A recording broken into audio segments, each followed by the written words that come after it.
శ్రీశైలేశదయాత్రం ధీభక్త్యాదిగుణార్ణవం యతీంద్రప్రవణం వందే రమ్యజా మాతరం మునిం లక్ష్మీనాథసమారంభాం నాథయామునమధ్యమాం అస్మదాచార్యపర్యంతాం వందే గురుపరంపరాం యో నిత్యమచ్యుతపదాంబుజయుగ్మరుక్మవ్యామోహతస్తదితరాణి తృణాయ మేనే అస్మద్గురోర్భగవతోస్య దయైకసింధోః రామానుజస్య చరణౌ శరణం ప్రపద్యే మాతాపితా యువతయస్తనయా విభూతిః సర్వం యదేవ నియమేన మదన్వయానాం ఆద్యస్య నః కులపతేర్వకులాభిరామం శ్రీమత్తదంఘ్రియుగళం ప్రణమామి మూర్ధ్నా భూతం సరశ్చ మహదాహ్వయ భట్టనాథ శ్రీభక్తిసార కులశేఖరయోగివాహాన్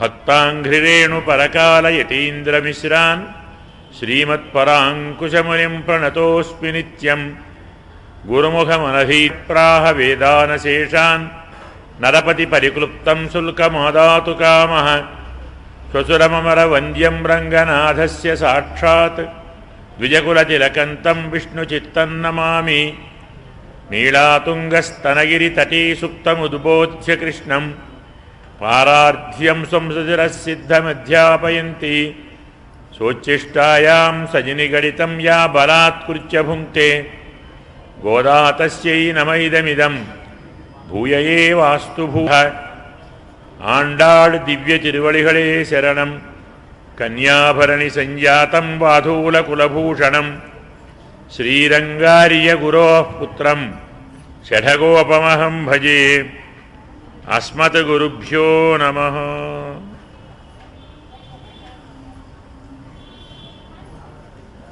భగవద్బంధువులారా, ఆండాళు తల్లి ధనుర్మాస వ్రతమును నెల రోజులు ఆచరించి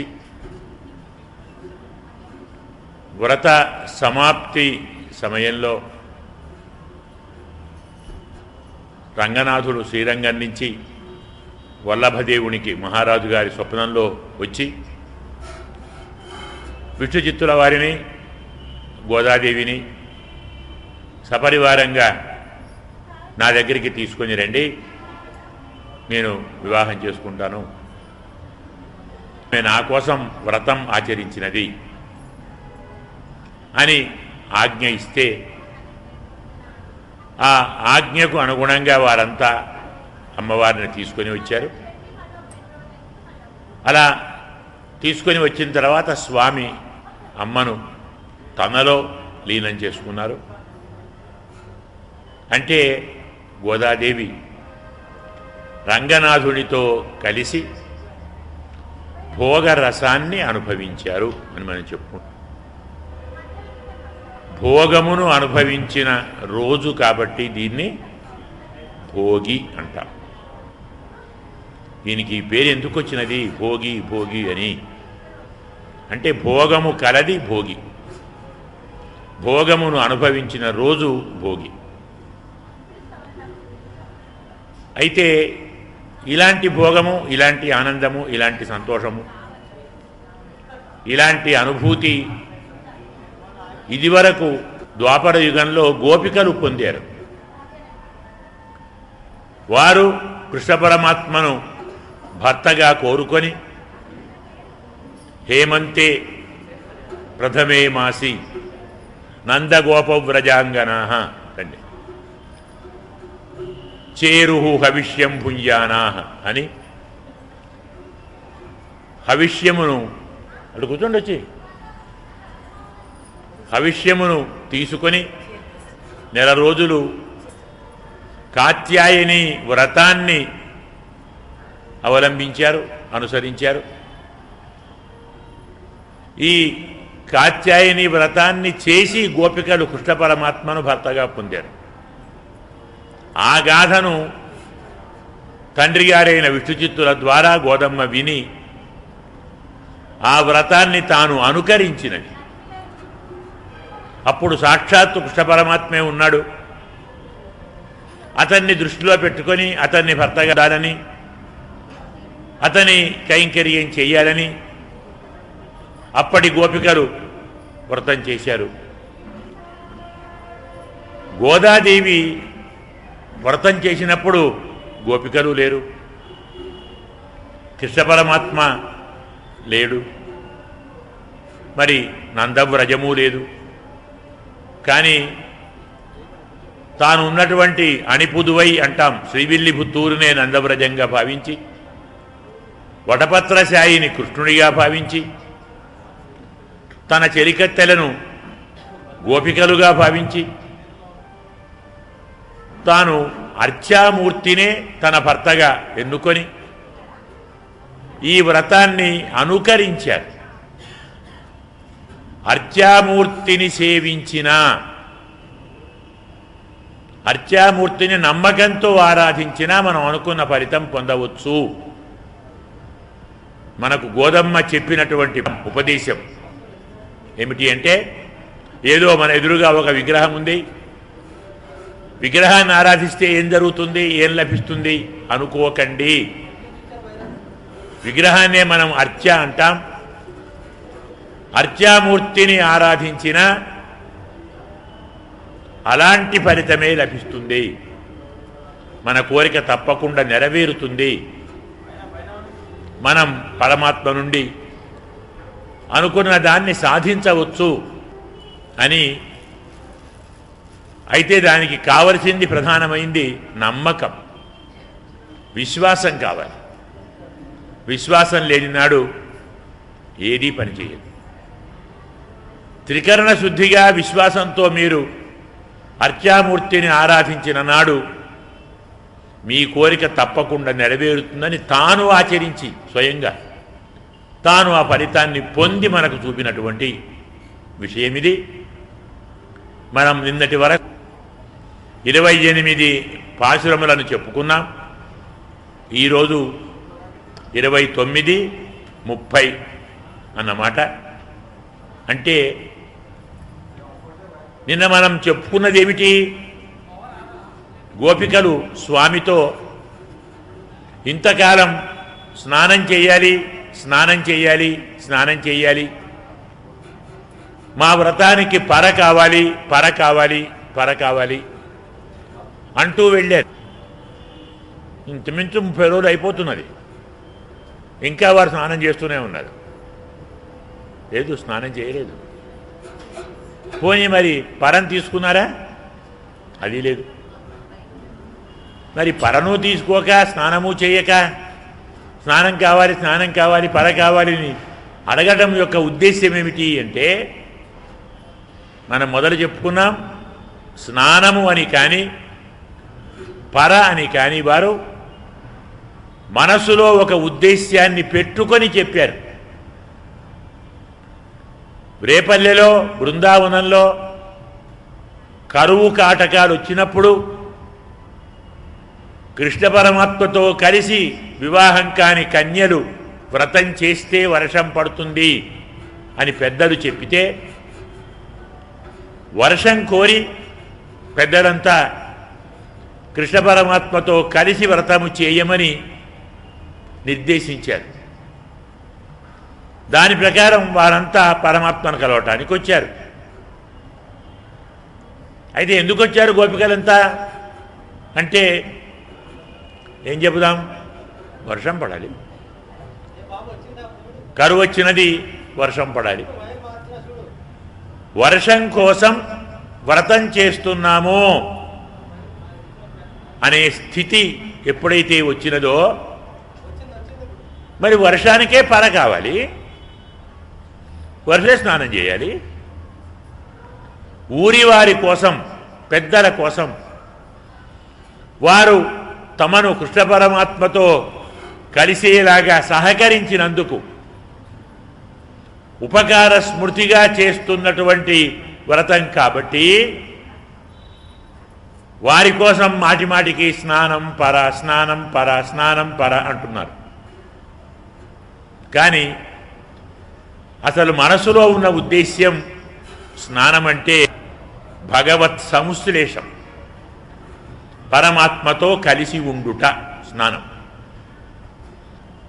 పర అంటే పరమాత్మ కైంకర్యం, భగవంతునికి అన్ని రకముల సేవలు చేయాలి, ఇదే పర. అది భగవంతునితో కలిసి ఉండాలి, ఇది స్నానం. ఆడవారు, అందులోనూ కన్నెపిల్లలు, అందులో ప్రేమించినవాడు తాను ప్రేమించిన వాడి దగ్గరికి ప్రేమించిన అమ్మాయిలు వెళ్ళి నేను నిన్ను ప్రేమిస్తున్నాం, నన్ను నువ్వు పెళ్లి చేసుకో అని స్పష్టంగా చెప్తారా? ఆ అర్థం ప్రేమించిన వాడికి మాత్రమే అర్థమయ్యేలా కొద్దిగా చాటుగా వ్యంగ్యంగా చమత్కారంగా చెప్తారు. ఆ ఉద్దేశ్యంతో స్నానమని పర అని ఇక్కడ చెప్పుకున్నాం. మనం చాలాసార్లు చెప్పుకున్నాం. ఈ వ్రతం యొక్క పరమ ఉద్దేశ్యం సంసారంలోకి వచ్చినటువంటి ప్రతి మానవుడు, ప్రతి జీవుడు పరమాత్మను చేరటానికి అవలంబించవలసినటువంటి విధానాన్ని చెప్పే వ్రతం ఇది. ఎలా భగవంతుణ్ణి చేరాలి? సంసారంలోకి వచ్చాం. భార్య, భర్త, పిల్లలు, అక్కలు, చెల్లెళ్ళు, అన్నలు, తమ్ములు, ఉద్యోగాలు, సంపదలు, ఆస్తులు, పొలాలు, వ్యవసాయాలు, వ్యాపారాలు, బాగా డబ్బు సంపాదించాలి, అంతా తానే దాచుకోవాలి, అన్నీ తానే అనుభవించాలి. ఇలాంటి కామ, క్రోధ, లోభ, మోహ, మద, మత్సరం అనేటువంటి అరిషడ్వర్గంతో కొట్టుమిట్టాడుతున్న జీవుడు పరమాత్మను చేరటానికి ఏమిటి మార్గము అనే ప్రశ్న వచ్చినప్పుడు అలాంటి మార్గాన్ని చెప్పటాడమ్మా. పరమాత్మను ఆశ్రయించి, పరమాత్మను అర్థించి, పరమాత్మ కృపతో తాను అవతరించి ఎలా భగవంతుణ్ణి చేరాలో చెప్పారు. ఏం చెయ్యాలి అంటే సజ్జనులతో, పరమాత్మ భక్తులతో సహవాసం చేయాలి. వారితో కలిసి ఉంటే మనకు తెలియకుండానే వారి సహవాసం వల్ల కొన్ని మంచి గుణాలు అలవడు. ఇలా మంచి గుణాలు అలవడితే దానివల్ల మనోనిగ్రహం ఏర్పడుతుంది. మనోనిగ్రహం ఏర్పడితే అప్పుడు గురువుగారు వస్తారు. అలా వచ్చినటువంటి గురువుగారి వల్ల మంత్రాన్ని పొందుతాం, మంత్రం యొక్క అర్థాన్ని పొందుతాం. మంత్రార్థమైనటువంటి పరమాత్మ మనకు తెలిసిన నాడు ఆ పరమాత్మను పొందటానికి అమ్మవారి పురుషకారంగా అంటే మధ్యవర్తిగా ఆశ్రయిస్తాం. అమ్మవారి ద్వారా స్వామిని పొందుతాం. దానికి మరి ఆచార్యుడు కావాలి, తరువాత అమ్మవారు కావాలి, దాని తర్వాత స్వామి కావాలి. మన ముందరికి స్వామి వచ్చిన తరువాత లేదా మనం స్వామి దగ్గరికి వెళ్ళిన తరువాత మన మనస్సులో ఉన్నటువంటి అన్ని కోరికలు పెట్టి లిస్ట్ అంతా చెప్పి స్వామి దగ్గర నుంచి అన్ని పొందుదామా? ఒక రహస్యం మర్చిపోవద్దు. పరమాత్మ సాక్షాత్కారం అయ్యేంత వరకు మాత్రమే మనకు స్వామి వస్తే ఇలా అడగాలి, ఇలా అడగాలి, ఇలా అడగాలి, ఇవి కోరుతాం, ఇవి కోరుతాం, ఇవి కోరుతాం అని లిస్ట్ అంతా వేసుకుంటారు. నిజంగా పరమాత్మే వస్తే అతను ఎదురుగా వచ్చి మీకు ఏం కావాలి అని అడిగిన నాడు మీరే కావాలండి, మాకేం కావాలి? భగవంతుడు ఎదురుగా వచ్చిన తరువాత నీకేం కావాలని అడిగిన తరువాత భగవంతుని కంటే వేరే వస్తువును ఎవ్వరూ అడగరు. పరమాత్మ నీవే కావాలి. అలా వేరే అడిగారు అంటే పరమాత్మ అనుగ్రహం పూర్తి వీరి మీద లేదన్నమాట. ఎందుకంటే అడిగే బుద్ధి ఇచ్చేది కూడా పరమాత్మే. దదామి బుద్ధియోగం తం ఏన మాం ఉపయాంతితే అని గీతలో చెప్పినట్టు నన్ను చేరటానికి కావలసిన మంచి బుద్ధిని నేనే ఇస్తాను అన్నాడు. అందువల్ల వీరిని మరికొంతకాలం సంసారంలోనే పడవేసి ఉంచాలి అనుకున్న వారికి భగవంతుని కంటే వేరే విషయాలు కావాలనే కోరికను స్వామే కలిగిస్తాడు. వీరు బుద్ధిమంతులే, నా దగ్గరికి రావచ్చు, నన్ను చేరవచ్చు అని స్వామి సంకల్పిస్తే తనను తప్ప మరి దేన్ని కోరకుండా చేస్తాడు. పరమాత్మను చేరటానికి మనం చెప్పుకున్నాం చాలాసార్లు, పరమాత్మే మనను తన దగ్గరికి తీసుకొని వెళ్ళాలి తప్ప మనము చేసే కర్మ కానీ, జ్ఞానము కానీ, భక్తి కానీ, ప్రపత్తి కానీ, అవతార రహస్య జ్ఞానములు కానీ, మరికొన్ని కానీ ఇవేవి సాధనములు కావు. ఇవి మనకు కావాలంటే పుణ్యాన్ని కలిగిస్తాయి. ఇవి చేయకుండా మరొకటి చేస్తే పాపాన్ని కలిగిస్తాయి. పుణ్యం వల్ల పరమాత్మ దొరకడు, పాపం చేసినా పరమాత్మ దొరకడు. పుణ్యం చేస్తే సాధులు దొరుకుతాయి, పాపం చేస్తే నరకాలు దొరుకుతాయి. రెండూ లేకుంటే పరమాత్మ దొరుకుతాడు. రెండూ లేకుంటే ఎలా ఉంటాయండి? ఒక ప్రాణి అయిన తర్వాత మంచి చెడు, పాపము పుణ్యము చేస్తూ ఉంటాం కదా. ఏ పని చేయకుండా ఉండలేము కాబట్టి చేసిన పని అయితే మంచి, లేకుంటే చెడవుతుంది. అప్పుడు పుణ్యపాపం వస్తుంది. రెండు లేకుండా ఎలా ఉంటామండి అన్న ప్రశ్నకు కర్మకృత్ మత్పరమ మద్భక్త సంగవర్జిత అంటాడు గీతలో. నా పని చెయ్యండి అయ్యా, నా కోసం చెయ్యండి. పని చేసిన వెంటనే రామార్పణం, లేదు కృష్ణార్పణం, నాకర్పించండి. ఫలితాన్ని మీ అకౌంట్లో వేసుకోకండి, నా అకౌంట్లో వేయండి. మీ అకౌంట్ నిల్, నా దగ్గరికి వస్తారు. భగవంతునితో మనం మాట్లాడేటప్పుడు చాలా జాగ్రత్తగా మాట్లాడాలి. మేము చాలా చిన్నవారము, చాలా నీచులము, మేము చాలా దీనులము, మేముగా సంపాదించుకున్న పుణ్యమంటూ ఏదీ లేదు, మాకేదైనా పుణ్యమంటూ ఉంటే నీవే మా పుణ్యం, నీకు మాకు సంబంధం విడదీయరానిదిగా ఉంది, నీవే మమ్మలను అనుగ్రహించాలి, తెలియక తప్పు చేస్తే క్షమించాలి. ఈ రీతిలో స్వామితో మనం విజ్ఞాపన చేస్తే, విన్నపం చేస్తే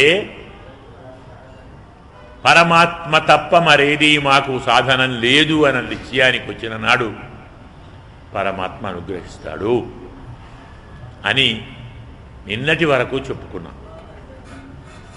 ఈనాడు చెప్పుకునేది ఇక నిన్నటి వరకు దాచుకొని ఉన్నదాన్ని వాడు చెప్తారు.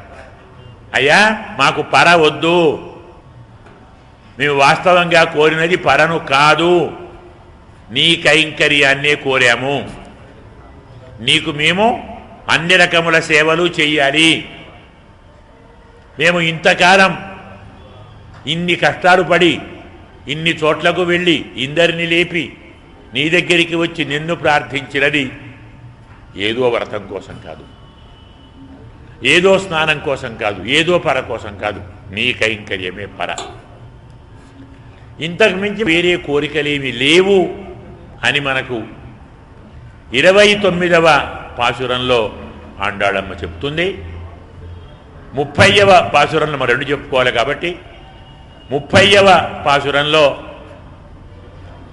ఫలశ్రుతి అంటాం. అంటే ఆండాళమ్మలాగా కాకుండా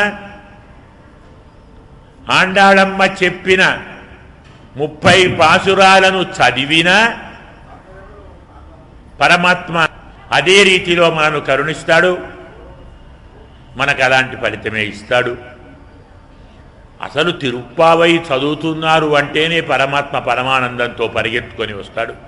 అదిగో మన ఆండాళమ్మ తవిన తిరుప్పావు చదువుతున్నారు వీళ్ళు, అదిగో మన గోదా చదువుతున్నారు పాసురాలు, అదిగో భక్తులంతా వస్తున్నారు, మనం వెళ్ళాలి పద అని స్వామి వైకుంఠాన్ని కూడా విడిచిపెట్టి మన దగ్గరికి వస్తాడు.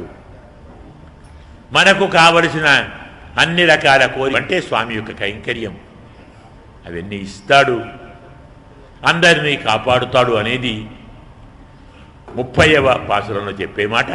మనం ఇప్పుడు ఆ 2 పాసురాలను అనుసంధానం చేసుకొని అర్థానుసంధానం చేద్దాం.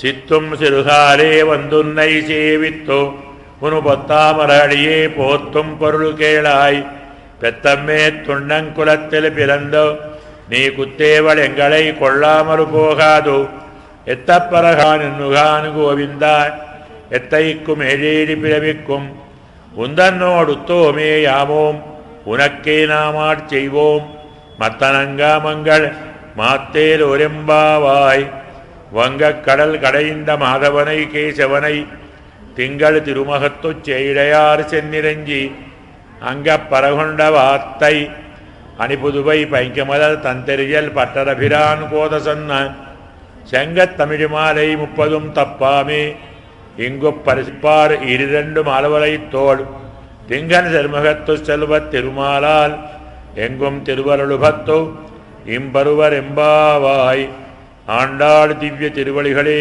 சரணம். அஸ்மத் குருభ్యో நமஹ. சித்தும் சிறுகாலே వందు ఉన్నై సేవిత్తు. చాలా చిన్న కాలంలో వచ్చి నిన్ను సేవించి ఉన్ పొన్ తామర అడియే నీ బంగారము వంటి స్పృహణీయములైన కోరదగిన అందములైన పాదములకు మంగళాశాసనాన్ని చేసినందుకు అరుళ్ కేళాయ్ చెప్తున్నారు. ఉద్దేశ్యాన్ని వినండి. పెత్తమ్మే తుండం కులత్తిరి పిరందు పశువులను మేపి భుజించే కులంలో పుట్టినటువంటి స్వామి గోవింద. పెత్తమ్మే తుండం కులత్తిరి పిరందు నీ కుత్తేవళ్ళు ఎంగళై కొల్లామలు పోగాదు.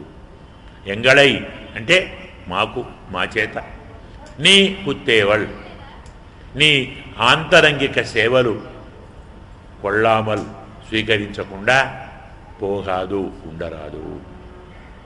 ఇత్తప్పరహలువా ఇదేనయ్యా పర అంటే, ఇంతకు మించి మరి ఏదీ లేదు గోవిందా.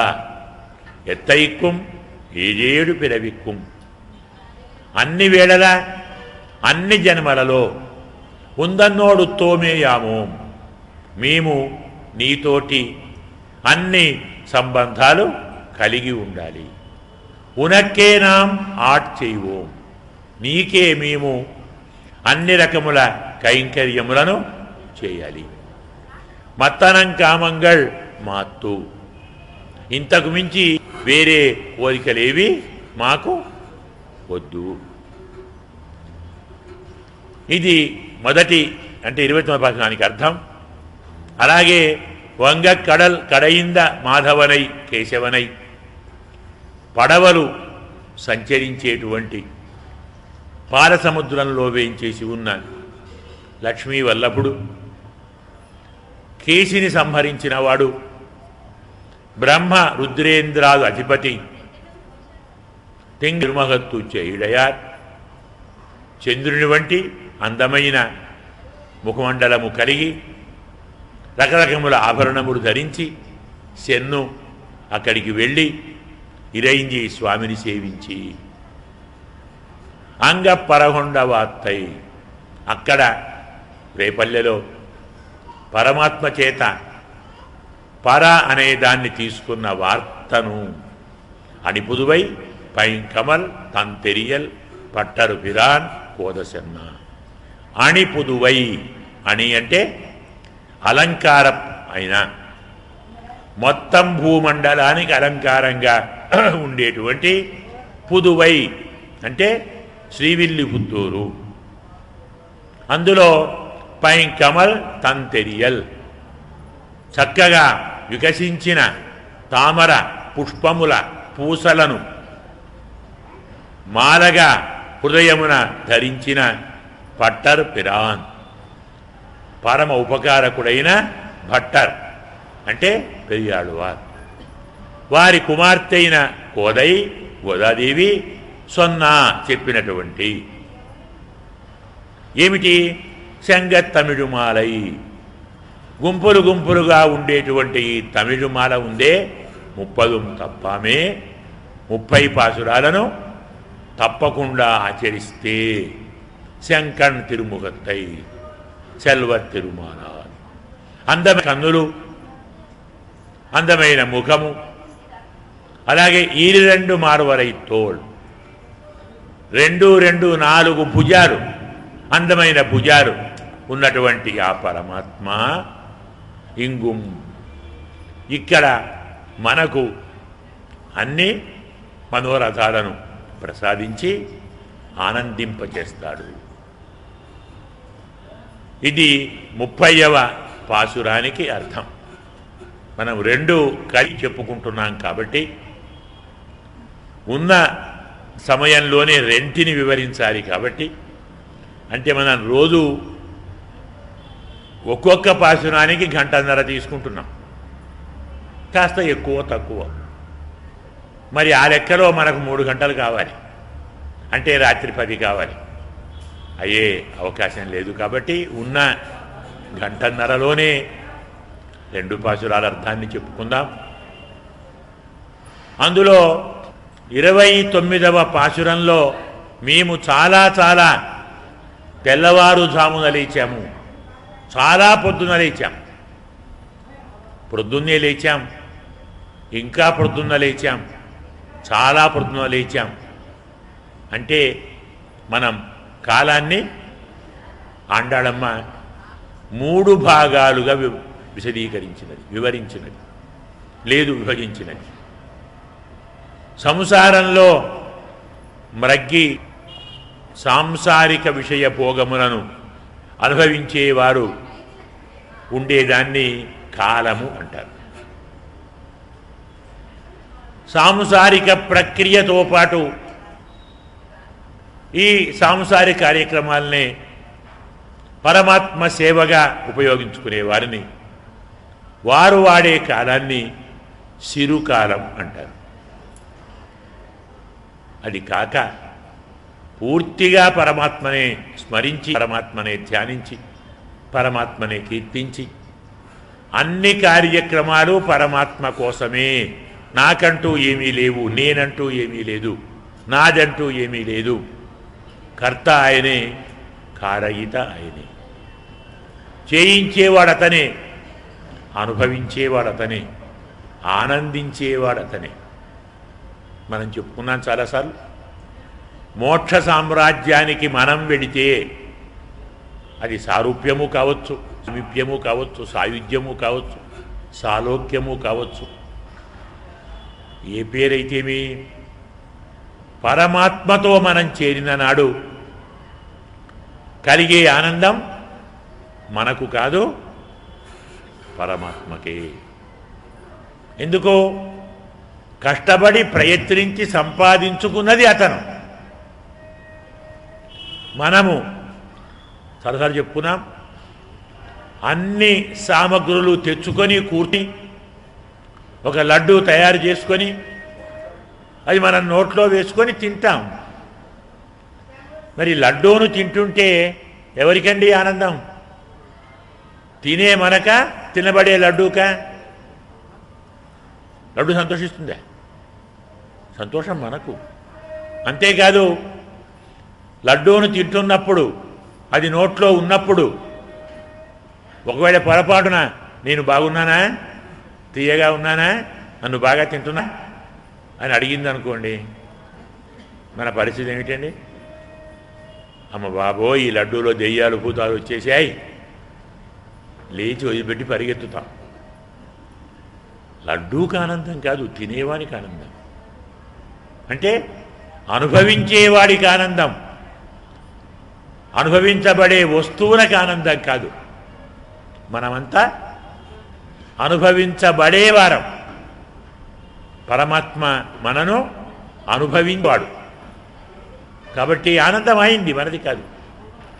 నీదే ఆనందం, నీదే ప్రయత్నం, నీదే కర్తృత్వం అని భావించి ఆచరించే వారి కాలం సిత్తుం సిరుగాలం, చాలా తెల్లవారుజాము, అంటే బ్రాహ్మీ ముహూర్తం. పొద్దుగలు ఎవరు లేస్తారు? సూర్యోదయం కంటే ముందు ఎవరు లేస్తారు? తెల్లవారుజామున ఎవరు లేస్తారు? తెల్లవారుజామున లేవాలి అనుకుంటే ఇంట్లోని వారు పక్కవారు ఏమంటారు, ఏం చేస్తావో అప్పుడే లేచి కాసేపు పడుకోరాదు అంటే అర్థం ఏంటి? మనం పుట్టింది పెరిగేది నిద్రపోవడానికి, తినడానికి. ఇంక వేరే పనే ఉందండి. ఎందుకు పుట్టావు? తిందాం, తర్వాత నిద్రపోదాం. నిద్రపోవడానికే పుట్టామేమో, తినడానికే పుట్టామేమో అనే భావన ఉన్నవారే ఏం చేస్తావు, లేచి పడుకో ఉందామా? తినుట, నిద్రపోవుట, సంతానమును పొందుట, భయం వస్తే పారిపోవుట అనేది ఒక్క మనకే కాదు. సామాన్యమేతత్ పశుభిర్నరాణం, పశువులకు సమానమే కదా. పశువులు పక్షులు కూడా ఆకలైతే తింటాయి, నిద్రొస్తే పడుకుంటాయి, భయం వస్తే పారిపోతాయి, సమయానుగుణంగా సంతానాన్ని పొందుతాయి. అదే పని మనం చేస్తే వాటికి మనకు కొంచెం తేడా ఉండాలి కదా. మరి మనం అవి అనుకుందామా? పోనీ అవి మనం అనుకుందామా? కాదే. జ్ఞానం విశేష అధికో నరాణం. పశుపక్ష్యాదుల కంటే మానవులకు జ్ఞానం ఒకటి ఎక్కువ ఉంది. జ్ఞానం అంటే అర్థం చక్కని ఇల్లు కట్టుకోవటం, ఏసీ చేసుకోవటం కాదు. అమరంలో చెప్తాడు, జ్ఞానము అంటే మోక్షేధీహి జ్ఞానం, అన్యత్ర విజ్ఞానం శిల్పశాస్త్రయో. మోక్షాన్ని గురించి ఆలోచించే బుద్ధినే జ్ఞానం అనాలి. బ్రతకడానికి కావలసిన సామగ్రిని సమకూర్చుకునేదాన్ని విజ్ఞానం అనాలి, జ్ఞానం కాదు. విజ్ఞానం శిల్పశాస్త్రం. మంచి ఇల్లు కట్టుకోవటం, మంచి పరుపు కొనుక్కోవటం, ఏసీ పెట్టుకోవటం, ఇంకేదో పెట్టుకోవటం, ఆభరణాలు చేసుకోవటం, ఇదంతా విజ్ఞానం, జ్ఞానం కాదు. పరమాత్మను చేరటానికి చేసేదాన్నే జ్ఞానం. జ్ఞానం ఉన్న వారినే మానవులు అన్నారు. అంటే అర్థం, మరి విజ్ఞానం వాళ్ళు ఏం కావాలి? మనం ఎందుకు చెబుదాం, అది వాళ్ళు ఆలోచించుకునివ్వండి. అందుకోసం వాడు లేస్తారు సిత్తుం సిరుహాలే. పరమాత్మనే సేవించాలి అనే భావన ఉన్నవారు, పరమాత్మ ఇచ్చిన ఆయుష్యమే 100 సంవత్సరాలు. ఈ 100 సంవత్సరాలలో సగం అంటే 50 ఏళ్ళు నిద్రకు పోతే ఇంకా మిగిలింది 50 ఏళ్ళు. మిగిలిన 50 ఏళ్లలో ఓ 12 ఏళ్ళు బాల్యంలో ఆటలకు పోతాయి, ఒక 13 ఏళ్ళు యవ్వనమో బాల్యమో లేకుండా పోతాయి. అంటే 25 అయిపోయాయి. 50 పోయాయి, 25 పోయాయి. ఎన్ని పోయాయి? 75. ఇక మిగతా 25 వృద్ధాప్యంలో పోతాయి. కళ్ళు కనపడవు, చెవులు వినపడవు, కాళ్ళు పనిచేయవు, నడువుల నొప్పులు, వీపుల నొప్పులు, చేతుల నొప్పులు, తలకాయ నొప్పులు, లేవలేము, కదలలేము, నడవలేము, ఇంకేం చేస్తామండి. అందుకే ఆయన అంటాడు శంకరాచార్య వారు, బాలస్తావత్ క్రీడాసక్త, తరుణస్తావత్ తరుణీసక్త, వృద్ధస్తావత్ చింతాసక్త, పరమే బ్రహ్మణి కోపిన సక్త. పిల్లవాడు ఆటలలో ఉంటాడు, యువకుడు యువతి కోసం ఆరాటపడతాడు, వృద్ధుడు చింతలో ఉంటాడు. మరి ఎవరండి పరమాత్మను తలిచేది? కాబట్టి మేము నిన్నే కోరి నీకోసమే తెల్లవారుజామున లేచాము, నీ దగ్గరికి వచ్చాము, నిన్నేవించాము. మనం చాలాసార్లు చెప్పుకున్నాం, మనకు మనముగా భగవంతుని దగ్గరికి వెళితే భగవంతుడు అయ్యో అని బాధపడతాడు. ఎందుకు? ఆయన మన దగ్గరికి రావాలి. నాన్న నీకేం కావాలరా, నీకేం ఇబ్బందులు ఉన్నాయి చెప్పు, ఏం చేయమంటావు అడగా. ప్రజలు ఏ ఏ బాధలు పడుతున్నారో ప్రభువు వచ్చి అడగాలి, మనం వెళ్ళి చెప్పుకోవటం కాదు. ఎందుకు? మన నుంచి ప్రభువు 6వ భాగం, దాన్ని ఏమంటాం, ఇన్కమ్ ట్యాక్స్ తీసుకుంటున్నాడు. అంటే ఒక విధంగా చెప్పాలంటే జీతం ఇస్తున్నాం, పని చేయాలి, ఆయన సేవ చేయాలి. అలాగే ఋషులు తాము ఆచరించే తపస్సు నుంచి 6వ భాగం రాజుకి ఇస్తారు. అందుకే రాజు వెళ్ళి అడవికి, అయ్యా తపస్సు బాగా చేస్తున్నారా, యజ్ఞం బాగా చేసుకుంటున్నారా, సమయం దొరుకుతున్నాయా, అగ్నిహోత్రం బాగుందా, ఇబ్బందులేం లేవా, మీకు ఆటంకాలు వస్తూ అడగాలి, రాజు అడగాలి. అలాగే మన దగ్గరికి పరమాత్మే రావాలి. ఆనాడు గుహుడు పొరపాటున కానుకలు తీసుకొని రాముడి దగ్గరికి వచ్చాడు.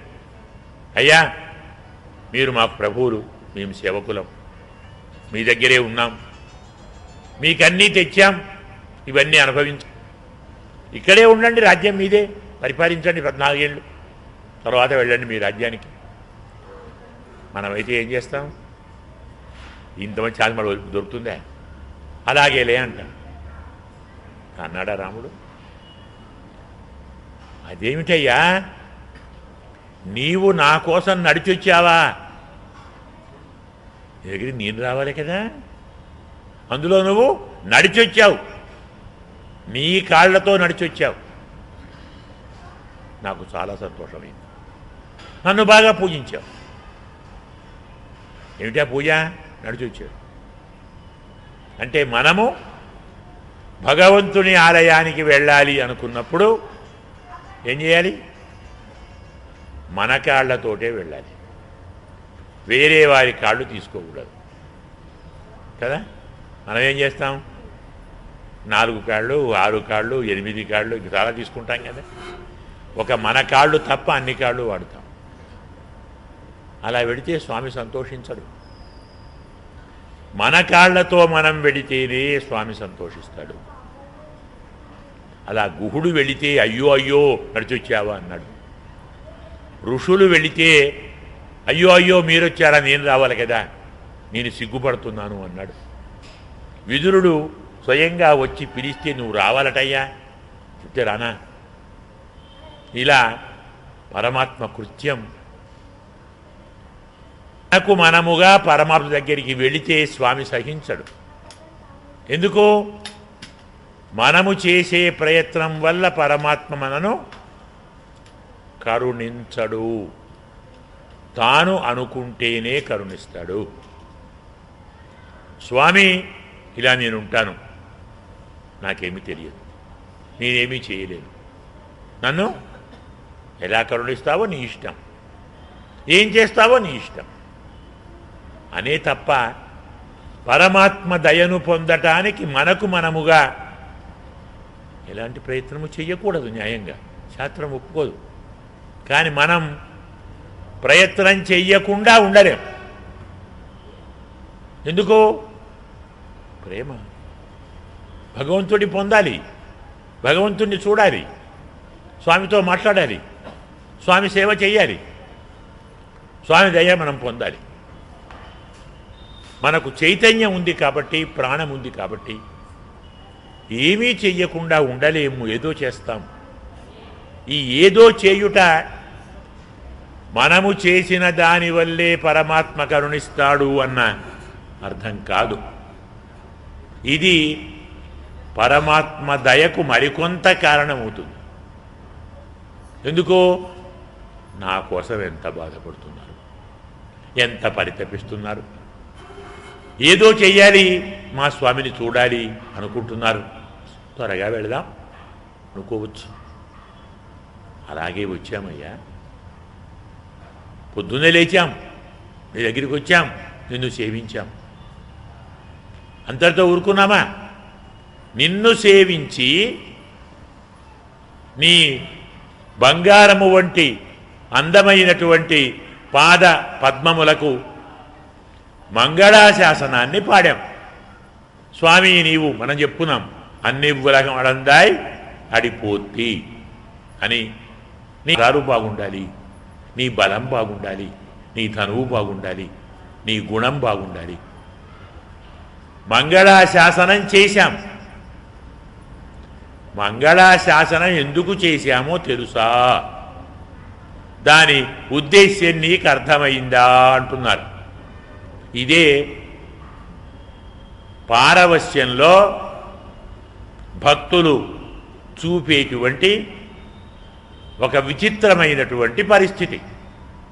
కంటే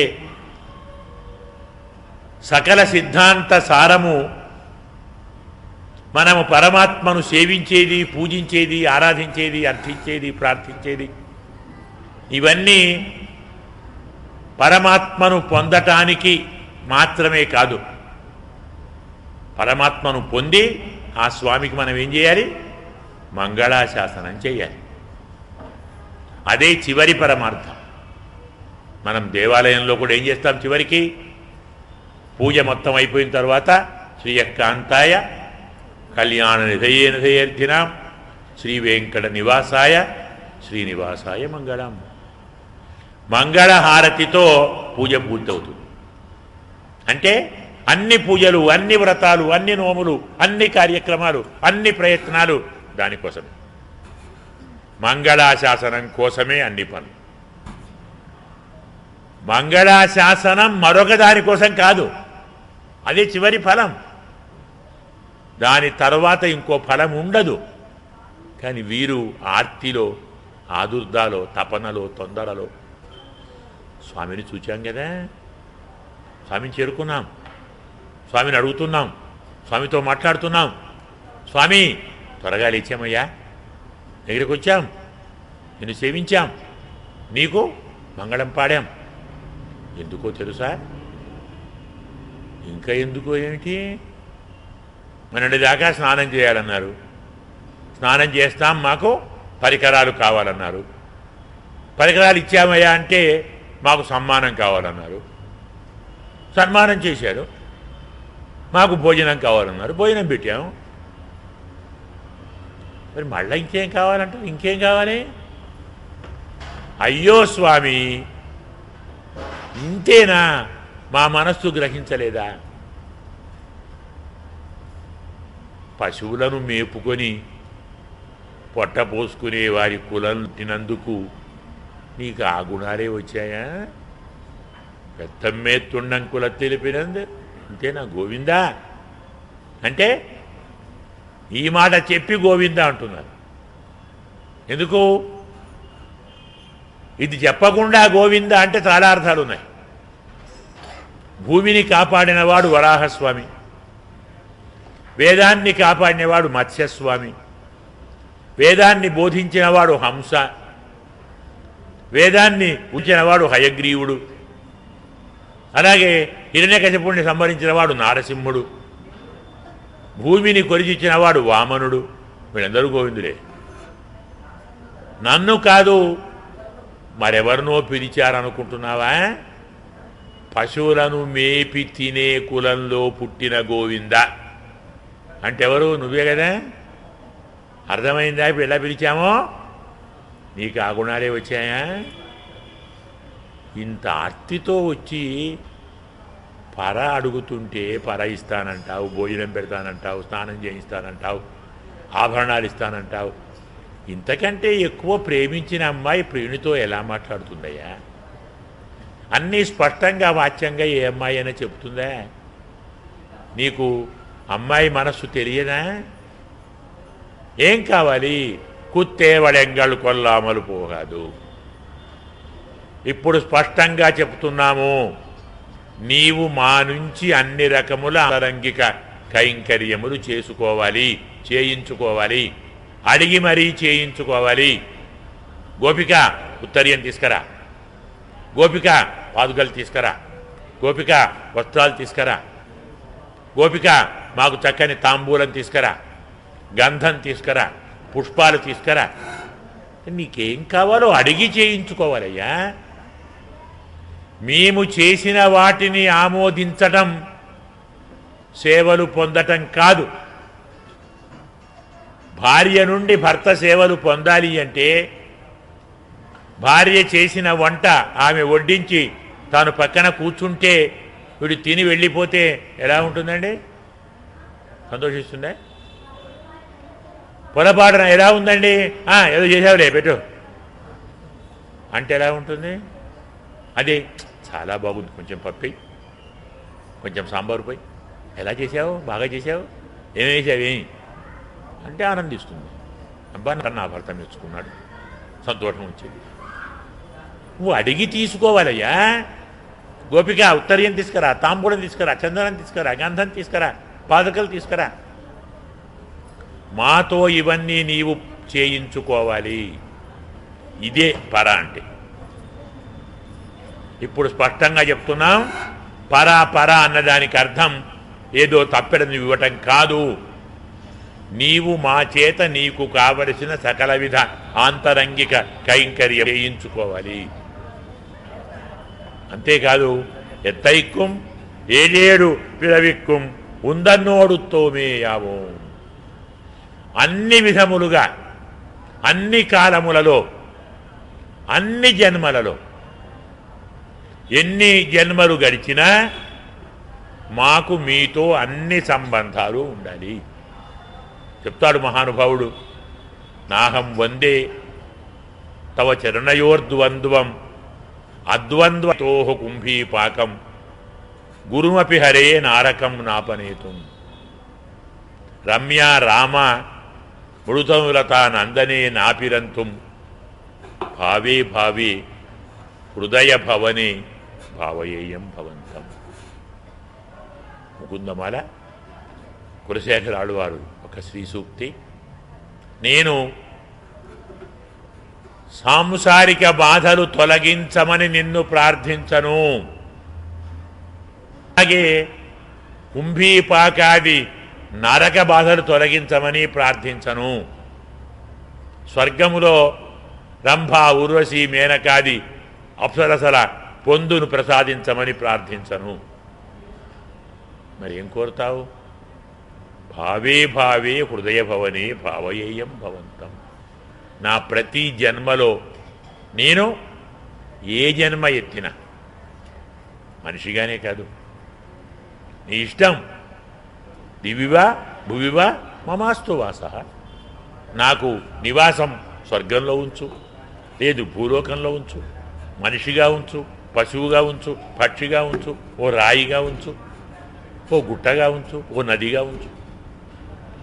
ఏ రూపంలో ఉంచినా ప్రతి జన్మలో నా హృదయంలో మాత్రం నువ్వే ఉండాలి. నా హృదయంలో నువ్వెవరుతావు? నాకు ఏ జన్మైతే నాకేమయ్యా? మనిషి అయితే, పశువు అయితేమి, పక్షి అయితేమి, రాయి అయితేమి, నిన్ను తప్ప మరి దేన్ని తలవని స్థితిలో ఏ జన్మైతే నాకేమి అని చెప్పినట్టుగా ఇందులో స్పష్టంగా చెప్తున్నారు. ఎత్తైక్కుం ఏడేడు పిరవిక్కుం, అన్ని వేళలా అన్ని జన్మలలో నీతో మాకు అన్ని విధముల సంబంధాలు ఉండాలి. అంటే నీ కోసం ఎంతమంది పరిచారో, ఎంతమంది ఏ రీతులలో పరితపించారో. అంటే ఒక ఆయన ఉన్నాడు, దశరథ మహారాజు గారు ఉన్నారు. తానే స్వయంగా రాముణ్ణి అడవికి పంపాడు, విధి లేక పంపాడు, మాట తప్పలేక పంపాడు. కానీ అతను అడవికి పోయిన తరువాత అతని ఎడబాటును సహించలేక ప్రాణాలు విడిపెట్టాడు. అలాంటి సంబంధం కావాలి. నీవు ఇక్కడే ఉండవయ్యా, నేను అడవికి వెళతానని లక్ష్మణస్వామితో అంటే నిన్ను విడిచిపెట్టిన మరునాడు నీళ్ల నుండి బయటికి వచ్చిన చేపలాగా విలవిలా కొట్టుకొని చస్తాను అన్నాడు లక్ష్మణస్వామి. అలాంటి స్నేహం కావాలి, ఆ సంబంధం కావాలి. ఇక భరతుడు నీవు వెళ్ళి రాజ్యపరిపాలన చెయ్యి, నేను 14వ సంవత్సరాలు అయిపోగానే వస్తాను అంటే 14 ఏళ్ళు పగలు రాత్రి అనకుండా నిన్ను మాత్రమే స్మరిస్తూ నీ గుణాలను అనుసంధానం చేస్తూ గడిపాడే ఆ బంధుత్వము మాకు కావాలి. 10 నెలలు నీవు లేకుండా సీతమ్మ లంకలో ఉంటే అన్నము తినలేదు, నీరు తాగలేదు, నిద్ర పోలేదు, మార్చుకోలేదు, స్నానము చేయలేదు. రామ రామ రామ రామ రామనామ స్మరణం తప్ప మరి దేన్ని ఆమె చేయలేదు. ఎప్పుడొస్తావు ఎప్పుడొస్తావు ఎప్పుడొస్తావు, అలాంటి సంబంధం నాకు కావాలి. ఇక యశోదమ్మ కృష్ణావతారానికి వస్తే తెల్లవారగానే ఇంత సద్యన్నం పెట్టి చేతికి ఓ కట్టె ఇచ్చి, ఓ కొమ్ము ఇచ్చి, ఓ కొరడా ఇచ్చి, ఆవులనిచ్చి పొరా పోయి ఆవులను కాచుకొని సాయంకాలానికి రా అని తానే పంపిస్తుంది. అతను బయలుదేరి వెళ్ళగానే అదే ద్వారం దగ్గర కూర్చుంటుంది. నందుడు పిలిచాడు, రా ఎన్నాడు ఎంతసేపు ఉంటావు, వింటుందరా, లోపలికి రా. అయ్యో వాడు వస్తాడండి, వాడు వచ్చేది సాయంకాలం కదా, ఇప్పుడే పంపావు అప్పుడే వస్తాడా? కాదండి, నీ తప్పకుండా పంపానండి అడవికి. పెద్ద పుళ్ళున్నాయో, సింహాలున్నాయో, మృగాలున్నాయో, రాక్షసులున్నారో, ఇవేవీ లేకుంటే గాలి వస్తుందో, వానొస్తుందో, తుఫాను వస్తుందో, వరద వస్తుందో, రాళ్ళు గుచ్చుకుంటాయో, ముళ్ళు గుచ్చుకుంటాయో, ఎన్ని బాధపడతాడో, పిల్లలతో కొట్లాడతాడో, పాములు వస్తాయో, తేళ్ళు వస్తాయో, నా తండ్రి ఎలా తిరిగి వస్తాడోనండి, ఎప్పుడో తెలియదు కదండి, ఏదైనా ఇబ్బంది వచ్చి మళ్ళీ పనికొస్తాడేమో, నేను ఉండొద్దు, అనవసరంగా పంపానండి, పంపకుంటే బాగుండదు కదా అని పంపానండి, ఎప్పుడొస్తాడు అని నీ వచ్చేదాకా నీకు ఎదురు చూస్తూ అక్కడే కూర్చుందే యశోదమ్మ. ఆ బంధుత్వం మాకు కావాలి. నీవు క్షణకాలం లేకుంటే బ్రతకలేము అన్నారు గోపికలు. శృతి యుగాయతే త్వాం అపశ్యతాం కుటిల కుంతల అంటాడు భాగవతంలో గోపికలు. స్వామి వంకర జుట్టు కలవాడట. స్వామి యొక్క జుట్టు ఏమంటాం, ఉంగరాల జుట్టు అంటాం. అలా వంకరలు తిరిగి ఉంటుంది, అందమైన కేశం. అలాంటి మహానుభావ, నిన్ను చూడకుండా ఉన్న ఒక్క త్రుటి మాకు యుగమవుతుందయ్యా. అసలు బ్రహ్మకు బుద్ధి ఉందా? నీలాంటి అందగాన్ని మా ముందర పెట్టి మా కన్నులకు రెప్పలు సృష్టిస్తాడా? నిన్ను చూస్తున్న కన్నులకు రెప్పలు సృష్టించిన బ్రహ్మకు బుద్ధి ఉందా అని తిట్టారు గోపికలు. అంటే రేపాటు కాలము కూడా నిన్ను చూడకుండా బ్రతకలేని ఉన్నారే గోపికలు, ఆ సంబంధం మాకుండాలి. ఎత్తైక్కుం ఏడేడు పిరవిక్కుం ఉందన్నోడుతోమే, అన్నీ నీతోటే ఉండాలి. అన్ని సంబంధాలు అంటున్నారు. గోపికగా ఉండాలి, లక్ష్మణుడిగా ఉండాలి, భరతుడిగా ఉండాలి, రాముడిగా ఉండాలి, ఇంకోరిగా ఉండాలి అంటే లేని ఇవ్వకుంటే ఏం చేయాలి? కానీ వాటిని స్వామి ఇవ్వకుంటే గతేమిటి? అందుకే అన్నీ ఉండాలి. నీతో ఎంతమంది ఏ ఏ సంబంధాలను కోరుకున్నారో, ఏ ఏ సంబంధాలు అనుభవించారో, ఎలాంటి ప్రీతిని పొందారో అవన్నీ ఉండాలి. ఉందన్నోడు తోమేయామో. రెండోది ఉనక్కే నా మాట చేయవోం, మేము అన్ని రకముల కైంకర్యములను నీకే చెయ్యాలి అంటే మరెవరికీ చెయ్యవద్దో. ఎందుకంటే కృష్ణ పరమాత్మ చెప్పుకున్నాం, కృష్ణ పరమాత్మ శరత్కాలంలో శరత్ పూర్ణిమ నాడు రాత్రి గోపికలందరినీ పిలిచాడు. తానే వేణువు మ్రోగించి అందరూ వచ్చారు. వచ్చేదాకా ఉండి ఎందుకు వచ్చారు, ఇంత రాత్రి కూడా వచ్చారేమిటి, ఇలా రావచ్చా, తప్పు కదా, ఆడవారు పిల్లలు కదా, మీకు ఇంట్లో భర్తలు ఉంటారు, అక్కలు ఉంటారు, చెల్లెళ్ళు ఉంటారు, అన్నలు ఉంటారు, తమ్ముళ్ళు ఉంటారు, మామలు ఉంటారు, అత్తలు ఉంటారు, అమ్మలు ఉంటారు, నాన్నలు ఉంటారు, అన్నలు తమ్ముళ్ళు ఉంటారు, బావలు బావమరుదులు ఉంటారు, ఆవులు ఉంటాయి, గేదెలు ఉంటాయి, మేకలు ఉంటాయి, గొర్రెలు ఉంటాయి. ఇలాంటి వాటినన్నిటినీ వారందరినీ సేవించవద్దు మీరు. అలాంటి వారిని అందరినీ సేవించకుండా నా దగ్గరికి రావటం తప్పు కాదు, రావద్దు అడిగాడు అన్నాడు స్వామి. అది విన్న గోపికలు, అవును స్వామి నిజమే, మీరు బాగా చెప్పారు, వీరందరినీ సేవించాలి. అక్కడికి పోతే నేను మా ఇంటికి పోతే వీరందరినీ ఒక్కొక్కరిని పిలిచి మరీ సేవించాలి. అదే ఇక్కడ ఉన్నామనుకోండి, నిన్ను సేవిస్తే అందరినీ సేవించినట్టే కదా, అన్నీ నువ్వే కదా. పితా మా త్వమేవ మాతాచ పితాత్వమేవ త్వమేవ బంధుశ్చ సఖాత్వమేవ. నీవే తల్లివి, నీవే తండ్రివి, నీవే అత్తవు, నీవే మామవు, నీవే బావవు, నీవే అన్నవు, నీవే తమ్ముడివి, నీవే భర్తవు అని నీవే, అందరూ నీవే. నీ ఒక్కడికి సేవ చేస్తే అందరికి సేవ చేసిన ఫలితం నాకు కలుగుతున్నప్పుడు మళ్ళీ అక్కడి పొమ్మంటావేమిటయ్యా అని అడిగారు.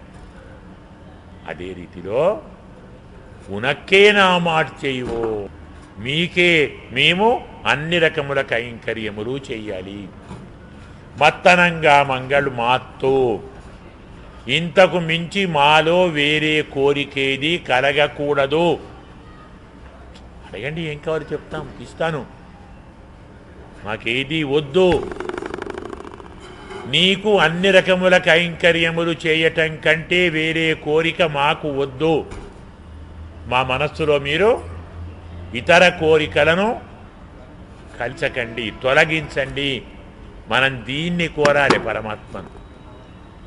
ఇల్లు కావాలి, వాకిలి కావాలి, సంపద కావాలి, ధనం కావాలి, భోగం కావాలి, భాగ్యం కావాలి, ఇంకెవరో కావాలి, ఇంకెవరో కావాలి. ఇలా కావాలికి అంతెక్కడండి, సరిపోతాయా? జీర్యంతి జీర్యత కేశాః దంతా జీర్యంతి జీర్యత ధనాశ జీవితాశాచ జీర్యతోపి న జీర్యతుంది ఫలం. మనం ముసలివారి అవుతాం, మన కేశములు తెల్లబారుతాయి, పండ్లు రాలిపోతాయి. కానీ ధనం మీది ఆశ పోతుందా, బ్రతుకు మీద ఆశ పోతుందా? ఓ 100 కోట్లు సంపాదించాం చాలా, ఇంకో 100 వస్తే బాగుండు. మనం చెప్పాను 190 తాతగారిని, తాత పెళ్లి చేసుకుంటావా, నాకెవరిస్తారంటాడు. నాకు పెళ్ళెందుకు అన్నాడు, నాకెవరిస్తారు అంటే ఎవరైనా ఇస్తే చేసుకుంటాడు. అర్థం ఉంది, ఆశకు అర్థం లేదురా నాన్న.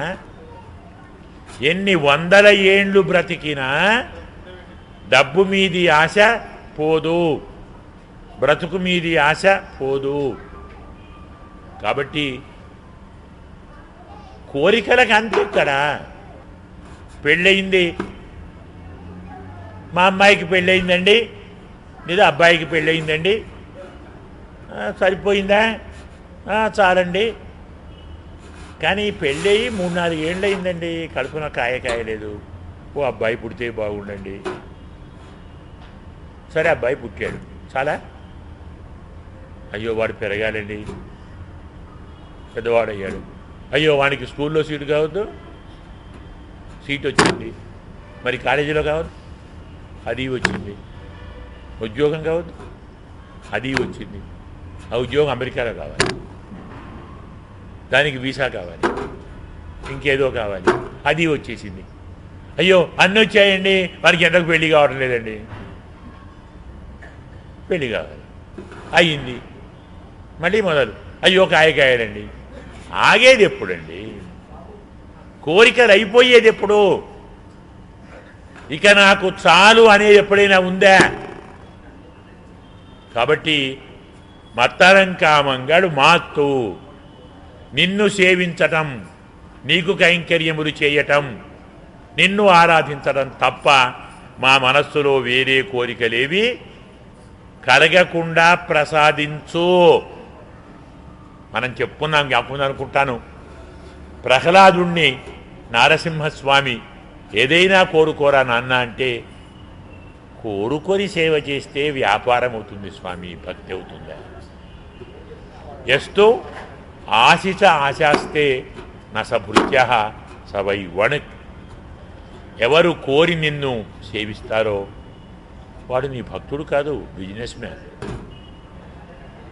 కొబ్బరికాయ కొడతాను, మా అమ్మాయికి పెళ్లి చేయి. ఓ సేవ తీయిస్తాను, మా అబ్బాయికి ఉద్యోగం రావాలి.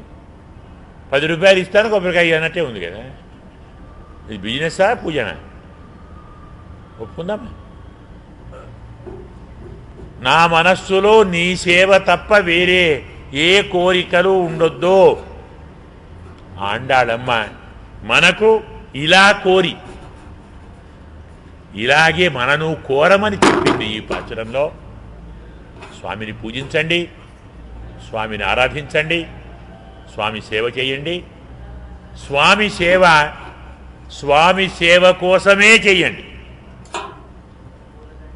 భగవంతుని సేవతో ఇంకొక ప్రయోజనాన్ని ఆశించకండి. నేను నీ గుడికి వస్తున్నాను, నాకు మంచి ఇల్లు కట్టించివ్వు. నీకు అర్చన చేయిస్తున్నాను, నాకు మా అమ్మాయికి పెళ్లి చేసివ్వు. వేరే కోరికలతో పరమాత్మను సేవించకండి. పరమాత్మను సేవించాలి కాబట్టి సేవించండి, మన ధర్మం. మనమంతా జీవులం. ఈ జీవాత్మ ఎందుకున్నాడు? పరమాత్మను సేవించడానికే ఉన్నాడు. మన ధర్మం, మన డ్యూటీ భగవంతుణ్ణి సేవించుట. భగవంతుని సేవించడానికి కూడా ఒక కోరిక పెడితే, ఓ ఫలం పెడితే, ఒక ప్రయోజనం పెడితే ఇంకా మీరు ఎలాంటి వారు అవుతారు? ఇంకా మీరేం సేవించగలరు? ఏమి చేయగలరు? మీ జన్మలు సార్థకం కాదు. కోరికలు కోరుతూ ఉంటే పరమాత్మ ఇస్తూనే ఉంటాడు. మీరు కోరుతూనే ఉంటారు, అంతు లేదు. మీకెన్నటికీ మోక్షం రాదు, సంసారంలోనే ఉండాలి. కోరికలు పెరుగుతున్నా కొద్దీ కర్మలు పెరుగుతాయి, మనము చేయవలసిన పనులు పెరుగుతాయి. అయ్యా నాకు స్వర్గం కావాలి అంటే జ్యోతిష్ఠోమ యాగం చేయాలి. నాకు ధనం కావాలి, పశుహోమం చేయాలి. నాకు ఇంకేదో సంపద కావాలి, అతిరాత్రం చేయాలి. నాకు అందమైన భార్య రావాలి, వైశ్వేదేవం చేయాలి. కోరికలు పెరుగుతుంటే కర్మలు పెరుగుతుంటాయి. కానీ భగవంతుడిని సేవించాలి, ఎవరు చెప్పరు? అది కావాలి. భగవంతుణ్ణి ఎప్పుడు సేవించాలి? ఏ కోరికలు లేకుంటే సేవించాలి. పరమాత్మే కావాలి, పరమాత్మ సేవే కావాలి, పరమాత్మ కైంకర్యమే కావాలి. భగవంతుని కోసమే నేనున్నాను, నా కోసమే పరమాత్మ ఉన్నాడు. ఇంతకు మించి వేరే కోరికలేవి నాకు వద్దు, నాలో కలిగించకు అని ఆండాళమ్మ మనకు 29వ పాసురంలో అనుసంధానం చేశారు. ఇప్పుడు 30వ పాసురాన్ని అనుసంధానం చేసుకుందాం. 30వ పాసురంలో చెప్పుకున్నాం, వంగ కడల్ కడయింద మాధవనై కేశవనై. పడవలు తిరుగాడుచున్న క్షీరసాగరంలో వేంచేసి ఉన్న మాధవుడు. క్షీరసాగరంలో పడవలున్నాయా? ఉంటాయి, సముద్రం కదా, ఎందుకుండవు? అంటే పరమాత్మ హాయిగా పవళించే చోట పడవలు తిరిగితే ఆయనకి ఇబ్బంది కదా అనే ప్రశ్న వస్తుందని మాధవనై అన్నాడు. అంటే లక్ష్మీదేవి భర్త అంటే ఏమిటి? లక్ష్మీదేవిని పొందటానికి తానున్న క్షీరసాగరాన్ని చిలికించాడు కదా, మనం చెప్పుకున్నాం, జ్ఞాపకం ఉంది కదా. క్షీరసాగర మథన ప్రాంతాన్ని గోదమ్మ ఎందుకు ఈనాడు తలుచుకుంటుంది అంటే, ఇంతకాలం భగవంతుణ్ణి పొందటానికి మనం ప్రయత్నం చేస్తున్నాం, అవుతుందో లేదో నమ్మకం లేదు. కానీ మనను పొందటానికి భగవంతుడు ప్రయత్నం చేసి తప్పకుండా లక్ష్మీదేవిని తాను పొందాలని పరమాత్మ ఎంత కష్టపడ్డాడండి పాపం. దేవతలు రాక్షసులు వచ్చి కొట్లాడుకున్నారు, యుద్ధం చేశారు, సగం మంది చచ్చారు. చావగా మిగిలిన దేవతలు పరిగెత్తుకొని వచ్చి, అయ్యా మమ్మల్ని చంపుతున్నారండి రాక్షసులు, మమ్మలను కాపాడండి. చంపుతున్నారా? అయితే మీరు చావొద్దా? మీకు చావు లేని ఒక మందిస్తాను, మీరంతా కలిసి సముద్రాన్ని మందరం వేసి చిలకండి, వాసుకుని తాడు చెయ్యండి, రాక్షసులు ఏ కోరినా కాదనకండి, వారేమడిగినా ఒప్పుకోండి, వారితో సంధి చేసుకోండి, మీరు వారు కలిసి సముద్రాన్ని చిలకండి, మీకు అమృతం వస్తుంది. అమృతం తాగితే మీరు చనిపోరు, అమరులుగా ఉంటారు, మీకు అమృతత్వం లభిస్తుంది అని చెప్తే నిజమే కదా, ప్రయత్నం చేశారు, తప్పేం కాదు.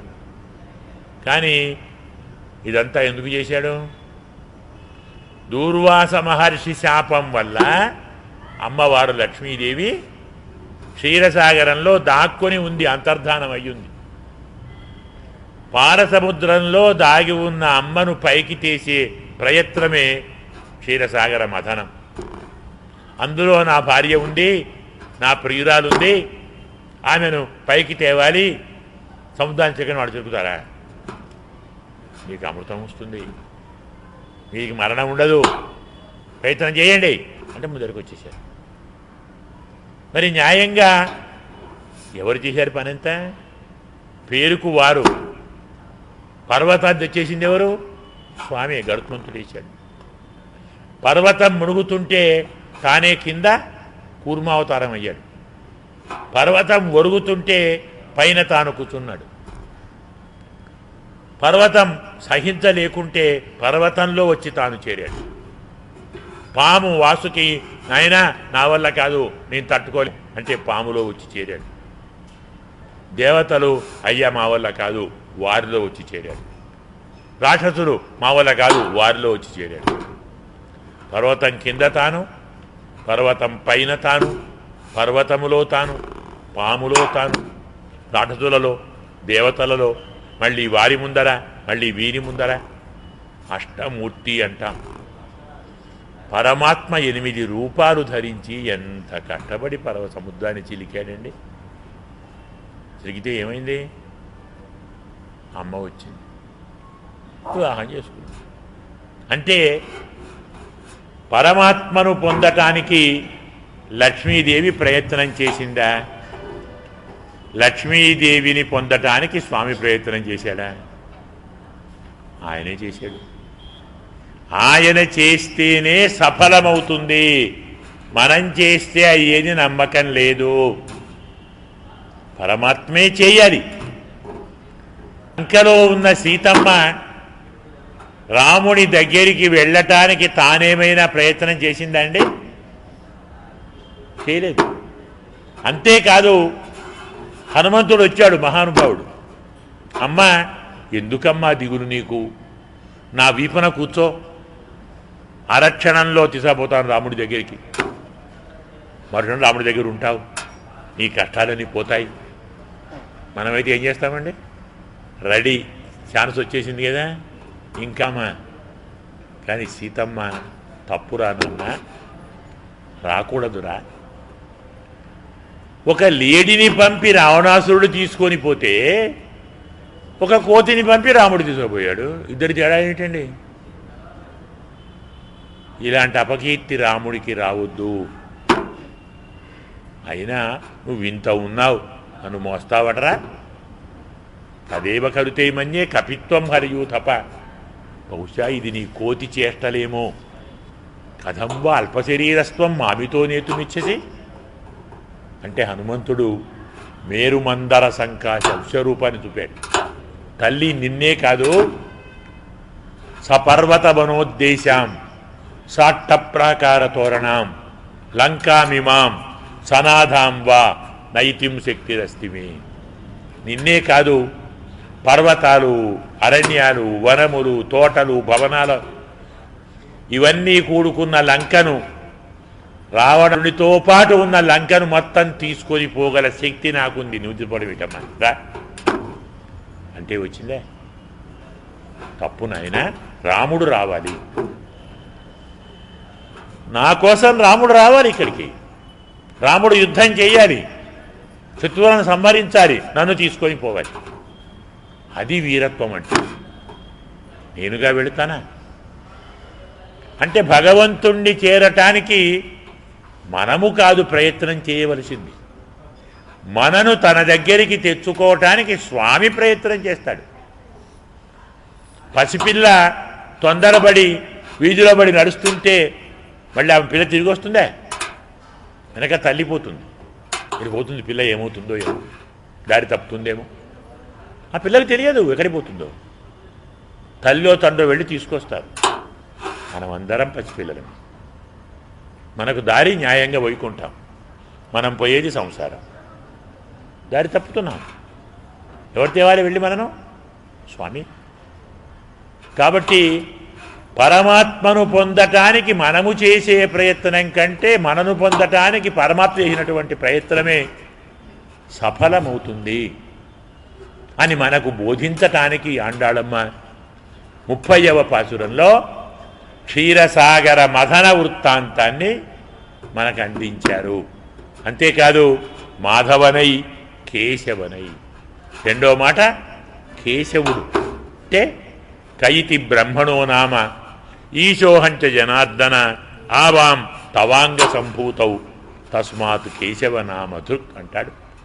కహ అంటే బ్రహ్మ, ఈశ అంటే రుద్రుడు. వారిద్దరూ నీ నుండి పుట్టినవారు.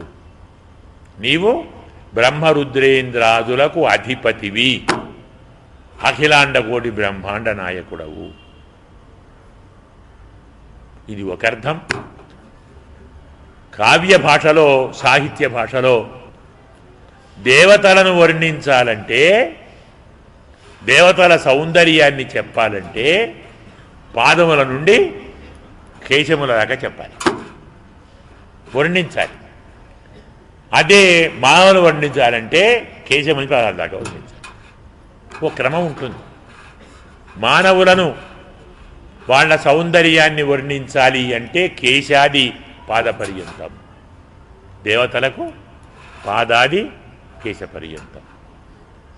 కాబట్టి అమ్మ తిరుప్పావు ప్రారంభంలో పయ్యత్తుయున్న పరమన్ అడిపాడి, క్షీరసాగరంలో పడుకొని ఉన్న పరమాత్మ పాదాన్ని కీర్తించి అని తిరుప్పావు మొదలుపెట్టింది. అంటే పాదముతో మొదలుపెట్టి చివరికి మాధవనై కేశవనై కేశములతో ముగించి. అర్థం పాదముల నుండి కేశముల దాకా పరమాత్మ యొక్క సౌందర్యాన్ని ఆండాళమ్మ వర్ణించినది. ఇలాంటి పరమాత్మ మాధవనై కేశవనై తింగళ తిరుమగత్తు చేయుడయారు సెందిరంగి. ఇలాంటి పరమాత్మను చేరాలని, సేవించాలని, అడగాలని, చూడాలని కోరి పరమాత్మను సేవించే భాగ్యం లభిస్తుంది. కాబట్టి గోపికల ముఖాలన్నీ వికసించాయట, నిండు చంద్రునిలాగా వెలుగున్నాయి. చక్కని ఆభరణాలు మనం చెప్పుకున్నాం కదా. స్వామి చెప్పాడు మనకు, ఏం చెప్పాడు? చూడగమే తోడువడియే తోడే చెవిపూవే పాడగమే. వాళ్ళు అడిగారు కదా, మాకు ఈ ఆభరణాలన్నీ కావాలి అడిగారు కదా. పరమాత్మ ఇచ్చినటువంటి ఆభరణాలన్నీ ధరించారు, అలాగే కొత్త వస్త్రాలు ధరించారు. అన్నీ పరమాత్మ నుండి పొందారు కాబట్టి పరమాత్మ పొందగలిగాం, పరమాత్మను సేవించగలిగాం, పరమాత్మతో కైంకర్యాన్ని ప్రార్థించే అవకాశం లభించిందన్న పరమానందంతో నూతన వస్త్రములను నూతన ఆభరణములను ధరించి అంగా పరకొండ వార్తై అక్కడికి వెళ్ళారు. అంటే ఆనాడు రేపల్లెలో గోపికలు పరమాత్మను చేరి పరమాత్మను ప్రార్థించి తాము చేసినటువంటి మనకు సాధనమైన పర అనే దాన్ని పొందారు. పర అంటే ఏమిటి చెప్పాం కదా, కైంకర్యం. పరమాత్మ కైంకర్యాన్ని పొందగలిగారు. సర్వాత్మన భగవంతునికే అన్ని సేవలు చేయగలిగారు. ఆనాడు గోపికలు పరమాత్మను కీర్తించి వ్రతము ఆచరించి నూతన వస్త్రాభరణాలు ధరించి పరమాత్మను చేరి పరమాత్మ కార్యం చేయగలిగారు. ఇలాంటి వార్తను గోదమ్మ ఈనాడు అనుకరించి తాను కూడా రంగనాథుణ్ణి భర్తగా పొందగలిగినది. ఆనాడు గోపికలు దేన్ని ఆచరించి తమ వాంఛితాన్ని కోరికను ఈడేర్చుకున్నారో, గోపికలు పరమాత్మను ఆశ్రయించి పొందినటువంటి కోరిక గాథను వ్రతగాను అనుకరించినది గోదమ్మ. అంటే వటపత్రశాయినే మనకు కృష్ణునిగా తలంచినది కదా. అలాగే శ్రీవిల్లిపుత్తూరునే తాను స్వయంగా నందవ్రజముగా భావించినది. తన చుట్టూ ఉన్నటువంటి తన చెలికెత్తెలను గోపికలుగా భావించినది. తన పెరియాళ్ళు వారును తానే స్వయంగా భావించి వ్రతం చేసినది. ఇలా వ్రతము చేసి ఈమె కూడా రంగనాథుడిని భర్తగా పొందినది. అందుకే మనకు అణిపుదవై పైంకమల్ తంతెరియల్ పట్టరభిరాన్ కోదసన్న. ఇప్పుడు శ్రీవిల్లిపుత్తూరు భూమండలం మొత్తానికి అలంకారమట. మొత్తం భూమండలానికి, ఒక ఏదో తమిళనాడుకో ఆంధ్రప్రదేశ్కో కాదు, ఒక ఇండియాలో కాదు, ప్రపంచం మొత్తంలో శ్రీవిల్లిపుత్తూరు అలంకారము. ఏమిటి కారణము అంటే, మనకు సామాన్యంగా కొన్ని క్షేత్రాలు ఉన్నాయి. ఆ క్షేత్రాల్లో కొన్ని క్షేత్రాల్లో పరమాత్మ ప్రధానంగా ఉంటాడు. ఇప్పుడు శ్రీరంగం ఎవరండి అక్కడ? రంగనాథుడు కదా. కొన్ని క్షేత్రాలలో అమ్మవారు ప్రధానం ఉంటారు. మధుర మీనాక్షి, కంచి కామాక్షి ఇలా చెప్పుకుంటారు. కొన్ని క్షేత్రాలలో భక్తు ప్రధానంగా ఉంటారు. శ్రీపేరంబూదూరు ఎవరక్కడ? రామాంజుల వారు. అంటే శ్రీపేరంబూదూరులో ప్రధానం ఎవరు? రామాంజుల వారు. శ్రీరంగంలో ప్రధానులు రంగనాథుడు, మరో చోట అమ్మవారు. అంటే కొన్ని క్షేత్రాల్లో అమ్మవారు ప్రధానంగా ఉంటారు, కొన్ని క్షేత్రాల్లో స్వామి ఉంటాడు, కొన్ని క్షేత్రాల్లో భక్తులు ఉంటారు. కానీ విల్లిపుత్తూరులో ముగ్గురు ఉన్నారు. వటపత్రశాయి పెరుమాళ్ళు ఉన్నారు, గోదమ్మ అమ్మవారు ఉన్నారు, పెరియాళ్ళు వారు భక్తుడు ఉన్నారు. ముగ్గురున్నారు కదా. ఇలాంటిది ఎక్కడైనా మీకు దొరుకుతుందా?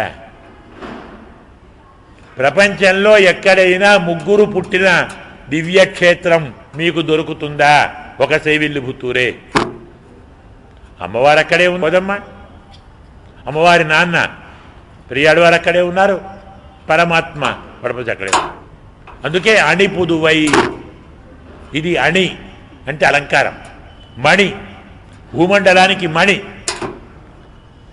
మొత్తం అఖిలాండ కోటి బ్రహ్మాండములు అని చెప్పుకోవచ్చు.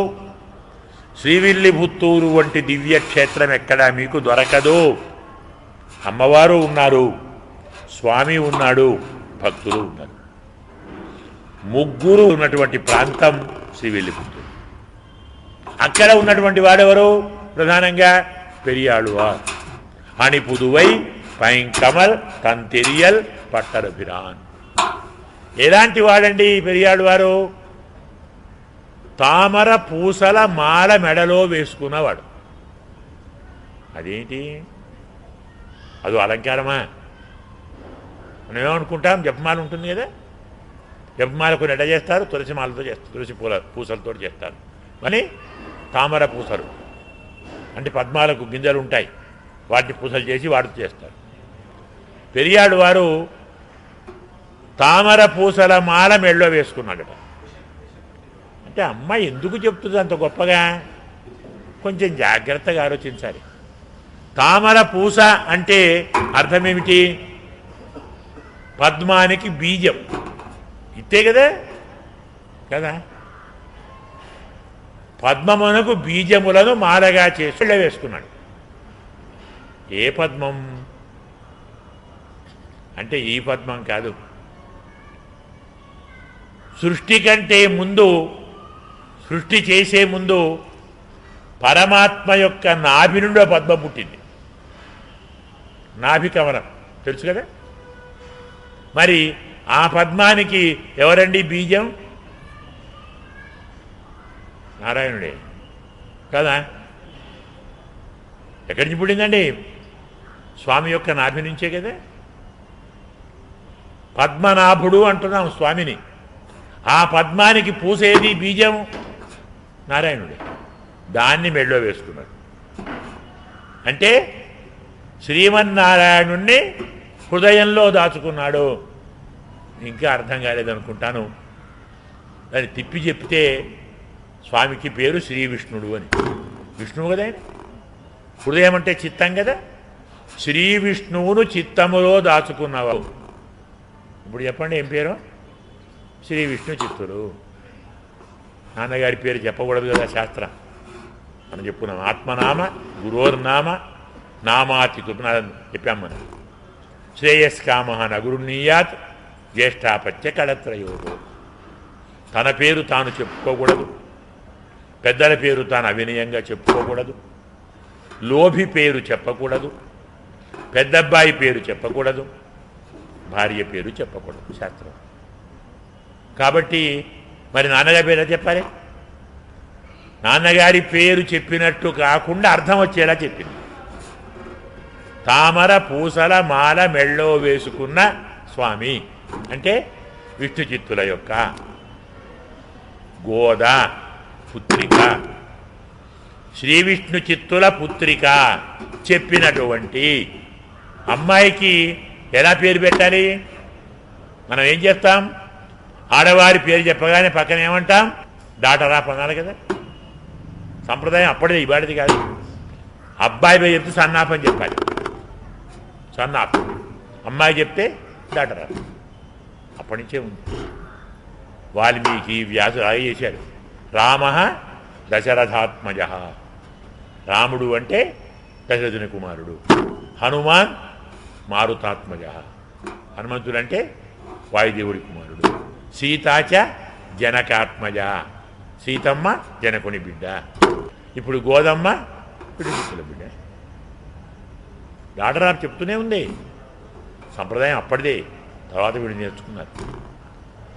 అయితే నాన్నగారి పేరును వాచ్యంగా కాకుండా తామర పూసల మాలను మెడలో వేసుకున్న వారి పుత్రికైన గోదస్వర్ణ చెప్పినదై ఏమిటది?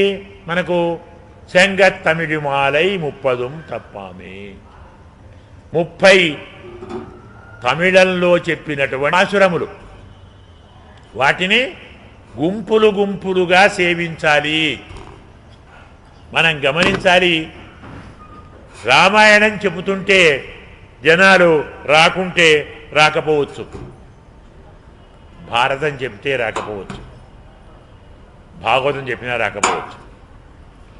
తిరుప్పావై చెప్తున్నారు అంటే పరిగెత్తుకొని వస్తారు. గుంపులు గుంపులుగా వస్తారు. అది అమ్మ ప్రభావం. అమ్మ పాట కదా. నాన్నగా జోల పాడితే ఉన్నవాడు పారిపోతాడు కదా. అమ్మ పాడితే సంతోషంగా వింటారు. ఇది అమ్మ పాట కాబట్టి గుంపులు గుంపులుగా వస్తారు. అందుకే ప్రతివారు ఈ వ్రతాన్ని తప్పకుండా ఆచరించండి. మీరు ఈ వ్రతాన్ని ఆచరించలేకుంటే కనీసం ఈ 30 పాశురాలను తప్పకుండా చదవండి. అంటే ఏమిటి? ఈ 30 మెట్లు ఎక్కండి. మొదలు భగవంతుణ్ణి తప్పకుండా చేరాలి అనే కోరికను పెంచుకోండి. పరమాత్మను చేరాలనే కోరిక ఉన్నవారందరూ ఈ వ్రతం చేయటానికి యోగ్యులే. మొదలు ఏం కావాలి? ఈ వ్రతం ఎవరు చేయాలి? ఎవరికి ఉంది ఎలిజిబిలిటీ? అధికారి ఎవరు? కోరిక ఉన్న ప్రతివాడు అధికారి. కోరిక భగవంతుణ్ణే చేరాలి. నీరాడ పొదువీర్ పొదును. స్నానము చేయాలనే కోరిక ఉన్నవారందరూ రండి అండి అమ్మ. స్నానం అంటే ఏంటి మనం చెప్పుకున్నాం కదా, భగవంతుని సమాగమాన్ని స్నానం అంటారు. ఎవరెవరు పరమాత్మను చేరాలనుకుంటున్నారో వారందరూ రండి. ఈ వ్రతం చేయటానికి పరమాత్మను కోరుట అధికారం. ఈ వ్రతం చేయడానికి ఫలమేమిటి? పరమాత్మ. దాన్ని ఇచ్చేదెవరు? పరమాత్మ. నారాయణనే నమక్కే పరైతరువా. మనకు ఈ పరనిచ్చేవాడు నారాయణుడే, ఫలమిచ్చేవాడు నారాయణుడే, ఫలము కూడా నారాయణుడే. అంటే ఉపాయము ఆయనే, ప్రాప్యము ఆయనే. మనం పొందవలసింది ఆయననే, అందించేవాడు కూడా ఆయనే. మనకేముండాలి? పొందాలన్న కోరిక ఉండాలి. ఇది మొదటి మెట్టు. భగవంతుణ్ణి తప్పకుండా పొందాలనే కోరిక ఉన్న ప్రతివాడు భగవంతుణ్ణి సేవిస్తే మనకు కావలసిన ఫలితాన్ని పరమాత్మే ఇస్తాడు. ఇది మొదటి మెట్టు.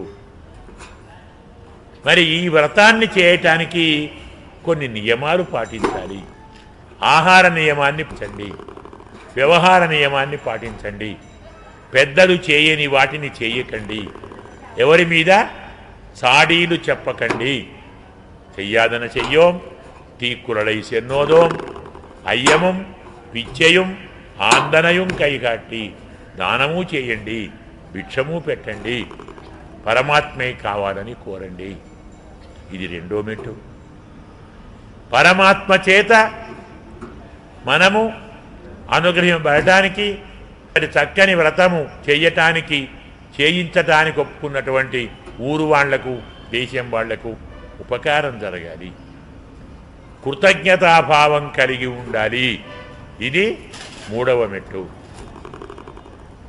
అప్పుడు దేవతలు వచ్చి సేవించాలి అన్నప్పుడు పక్షపాతం లేకుండా, ద్వేషం లేకుండా, భేదబుద్ధి లేకుండా అందరూ పరమాత్మ భక్తులే, అందరినీ సమానంగా కరుణించమని చెప్పాలి. ఇంత పెద్ద వ్రతం మరితున్నప్పుడు పుణ్యకార్యం కదా. శ్రేయాంసి బహువిఘ్నాని అంటారు కదా. చాలా విఘ్నాలు వస్తాయి కదా. మనం చాలా పాపాలు చేసున్నాం కదా. మనము చేసిన ఇన్ని పాపాలు మనతో వ్రతం చేయనిస్తాయా? పాపాలు పోవాలి కదా. అనుమానించకండి. భగవంతుని నామాన్ని మనసారా నోరారా కీర్తించండి. వాయినాలు పాడి మన తినాల్సిందిక్క. మనసుతో చేయండి, నోటితో కీర్తించండి. మీ అన్ని పాపాలు పోతాయి. ఈ 5 ఉపోద్ఘాతము అంటాం. తరువాత అక్కడి నుంచి ఒక 10 పాసురాలలో 10 మంది భక్తులను లేపుకున్నాం, 10 ఇంద్రియాలు అన్నాం, 10 మంది ఆళ్వారులు అన్నాం కదా. ఈ రీతిలో 10 మందిని లేపుకుంటే మనకిప్పుడు 15 అయిపోయాయి. 16వ పాసురంలో పరమాత్మ యొక్క ఆచార్య భవనానికి వెళ్ళి భవన పాలకుణ్ణి, ద్వారపాలకుణ్ణి ప్రార్థించి భవనంలోకి ప్రవేశించి ఆచార్యుణ్ణి ప్రార్థించి ఆచార్యుని ద్వారా మంత్రాన్ని పొంది, మంత్రంతో మంత్రార్థాన్ని పొంది, మంత్రార్థంతో మంత్రార్థ శేషం అంటే భాగవతోత్తముని సేవించి అంటే ఆచార్య ప్రాప్తి అయిపోయింది. మంత్రప్రాప్తి, మంత్రార్థ ప్రాప్తి, భాగవత సేవ యొక్క ప్రాప్తి. తరువాత అమ్మవారిని పురుషకారంగా పొందాలి. ఇలా నీలాదేవిని లేపి మళ్ళీ స్వామిని లేపి అమ్మవారిని ముందుంచుకొని స్వామి దగ్గరికి వెళ్ళాలి. పరమాత్మ, నీవు పడుకొని ఉన్న నీవు నీ నిద్రాకాలిక సౌందర్యాన్ని చూడాలయ్యా, మేము చూస్తూ ఉండగా లేవవయ్యా అని స్వామిని లేపి నడిచి రావయ్యా అని నడిపించి సభా సింహాసన ప్రాంతానికి స్వామిని పిలిపించి సింహాసనంపై కూర్చోపెట్టి పరమాత్మ కటాక్షాన్ని పరిపూర్ణంగా మనం పొంది యాంబంద కార్యమారాయందు అయ్యా మీ వచ్చిన పని పరిశీలించండి అని స్వామిని ప్రార్థిస్తే అప్పుడు పరమాత్మ అనుగ్రహిస్తే మనము అయ్యా మేము వ్రతం చేస్తున్నాం, మాకు ఆ వ్రతానికి కొన్ని పరికరాలు కావాలి, అవి ఇచ్చిన తర్వాత మాకు కమ్మని భోజనం కావాలి, అది పెట్టిన తర్వాత మాకు సమ్మానం కావాలి, అది కూడా పొందిన తర్వాత మాకు వేరే కోరికలు లేవు, నీవే కావాలి, నీ కైంకర్యమే చెయ్యాలి, నీతో మాకు అన్ని రకముల సంబంధాలు ఉండాలి, నీకు కావలసిన ఆంతరంగిక సకల కైంకర్యములు మేము ఆచరించాలి, ఇంతకు మించి మాకు మరే కోరికలు వద్దు అని పరమాత్మను ప్రార్థించి దాన్ని వరంగా పొందాలి. ఇవండి 30. ఈ 30 తప్పామే ఈ 30 వరాలను ఈ 30 మెట్లు తప్పకుండా మనం ఆచరిస్తే శంకన్ తిరుముఖత్తు. తర్వాత చెప్తారు స్వామి యొక్క నేత్రములు చాలా అందంగా ఉంటాయి. ఎందుకోసం? ఇంతమంది భక్తులు వచ్చారే, నన్ను చూడాలని వచ్చారే, నాతో మాట్లాడాలని వచ్చారే, నన్ను సేవించాలని వచ్చారే, నా కోసం వచ్చారే. ఒక్కసారి ఇంతమంది భక్తులను చూచి పరమాత్మ ముఖం వికసిస్తుంది, కన్నులు వికసిస్తాయి. అందుకే శం కన్ భక్తుల మీది ప్రేమతో స్వామి కన్నులు ఎర్రబారు. స్వామి పుండరీకాక్షుడు, పరమాత్మ కన్నులు వికసిస్తాయి, పరమాత్మ ముఖం వికసిస్తుంది. క్షీరసాగరాన్ని బాగా చిలికి చిలికి పరమాత్మ భుజములు బాగా పెద్దగా బాగా పొంగాయి. బలిష్టమైన భుజములు కలిగి అందమైన ముఖము కలిగి అందమైన కన్నులు కలిగిన స్వామి. అందులో ఒకటి కాదు, ఈరి 2 4 భుజాలు పరమాత్మ. ఎందుకు 4 భుజాలు? మనకు పురుషార్థాలు 4 కదా, ధర్మము, అర్థము, కామము, మోక్షము. 4 పురుషార్థాలను ప్రసాదించటానికి 4 భుజములు కలవాడయి ఇక్కడే కాదు ఎక్కడైనా, ఎక్కడ తిరుప్పావు జరుగుతున్నా, ఎక్కడ తిరుప్పావు చదువుతున్నా, ఎక్కడ తిరుప్పావైని వింటున్నా అదిగో మన గోదమ్మ పాసురాలు వినవస్తున్నాయి.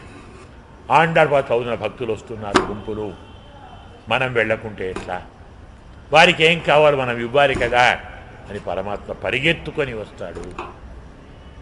ఇన్ బ్రూవర్ మనకు కావలసిన అన్ని ఫలితాలను అన్ని కోరికలను నెరవేరుస్తారు. చేతనైతే శక్తి ఉంటే 30 రోజులు వ్రతాన్ని చేయండి, ప్రతి ఏడు ఆచరించండి. అయ్యా మాకంత శక్తి లేదు అంటే ప్రతిరోజు 30 పాశురాలు తప్పకుండా చదవండి. ఏ ఒక్క పాశురము వదిలిపెట్టకుండా చదవండి. అయ్యా మాకు ఆ శక్తి లేదు అంటే కనీసం చివరి 2 మనం ఇప్పుడు చెప్పుకున్నాము ఇవాళ, సిత్తుం సిరుగాలే వంగ కడల్ అంటే శాత్తుమరై ఫలశ్రుతి అనేటువంటి ఈ 2 పాశురాలు అనుసంధానం చేయండి. ఇలా చేస్తే నా భక్తులు వచ్చారు, మా గోదమ్మ తిరుప్పావై వినిపిస్తున్నారు, పరిగెత్తుకొని పదా అని పరమాత్మ వస్తాడు. మనకు కావలసిన అన్ని కోరికలు నెరవేరుస్తాడు. అయితే ముందే చెప్పాం మనకే కోరికలు ఉండొద్దని. ఏదా కోరిక? ఆయనకే తెలియదు. నీ సేవ చెయ్యాలి అంటే మనకు భాగవత్ ఆచార్య కైంకర్యాన్ని ప్రసాదిస్తాడు. భగవంతుడు తప్పక ప్రసాదిస్తాడు. మనం ఇక్కడ చెప్పుకున్నాం ఆండాడు నిలయంలో 30 రోజులు చెప్పుకున్నాం, ఉపము ఆచరించాం. భక్తులందరూ వచ్చారు, స్వామి కూడా వచ్చాడు, తప్పకుండా వచ్చాడు.